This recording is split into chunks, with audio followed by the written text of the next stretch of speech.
Prendre conscience. Ma réflexion aujourd'hui se porte sur la conscience que nous avons de ce qui se passe réellement en nous. Il me semble important que nous puissions nous pencher humblement sur ce qui est, tel que cela est, sans poser de jugement ou sans en avoir honte ni peur. Prendre conscience de l'état émotionnel, par exemple, et des tensions qui lui sont liées. Ou prendre conscience de la colère latente, enfouie et déguisée, voire mimétisée, espérant ainsi ne pas avoir à la confronter, et des tensions qui lui sont inhérentes.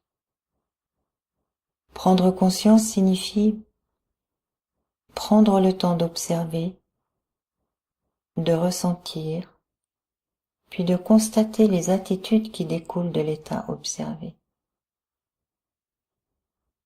Cela demande la discipline au début. De prendre du temps sur autre chose, par exemple, le temps passé à regarder la télé, à fumer une cigarette, ou siroter une bière, ou toute autre activité servant à combler un vide. Toutefois, cela en vaut vraiment la peine. Nous n'en sommes que plus libres intérieurement et spirituellement. Prendre conscience des tensions profondes et pouvoir les lâcher petit à petit ouvre l'esprit sur la véritable nature qui est la nôtre. C'est un peu comme si nous pouvions renaître à une force nouvelle, à un fonctionnement simple et sain, ou comme si le soleil pouvait à nouveau briller dans notre cœur, enfin dépourvu de tant de nuages amoncelés, qu'on en oubliait presque que le soleil existait. Bref, libérer les tensions profondes nous réserve une foultitude de surprises. Je vous propose une méditation à pratiquer et vous encourage à prendre quelques minutes chaque heure pour faire un check de votre état intérieur.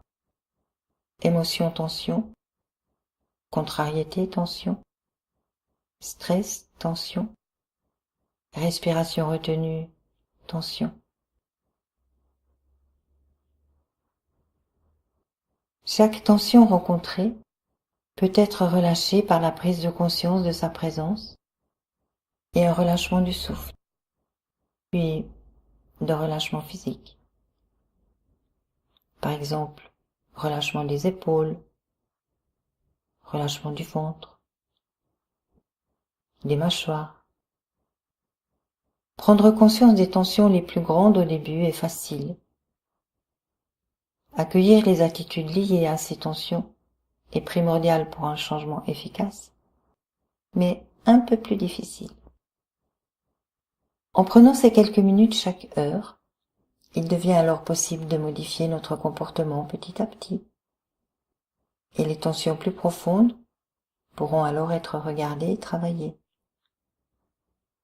C'est un travail de toute une vie, parce que rien n'est jamais vraiment acquis une fois pour toutes. Mais honnêtement, sommes-nous identiques aujourd'hui qu'hier? Prendre conscience de nos états intérieurs et de nos attitudes est un pas décisif sur le chemin de la libération. C'est même le pas